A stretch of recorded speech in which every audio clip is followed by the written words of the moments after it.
नारेगाव येथे 4 भटक्या कुत्र्यांच्या टोळीने शेख मुस्तफा यांच्या 3.5 वर्षाच्या आयशा या चिमुकलीवर हल्ला करून तिला गंभीर जखमी केलं।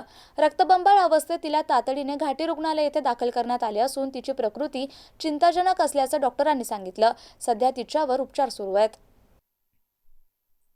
या घटनेमुळे नारेगाव परिसरात मोठी खळबळ उडाली आहे। भटक्या कुत्र्यांच्या वाढत्या त्रासाबद्दल महापालिकेच्या कथित निष्काळजीपणा विरोधात नागरिकांमध्ये तीव्र संताप व्यक्त होतोय।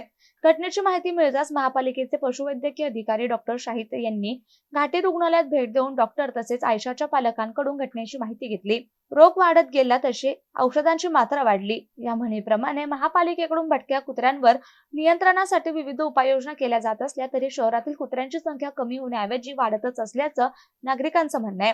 परिणामी शहरात जवळपास दररोज कुठे ना कुठे कुत्र्यांच्या चावण्याच्या घटना घडत आहेत। महापालिकेने भटक्या कुत्र्यांना पकडणे आणि त्यांची नसबंदी करण्यासाठी होप नावाच्या एजन्सीला कंत्राट दिलंय।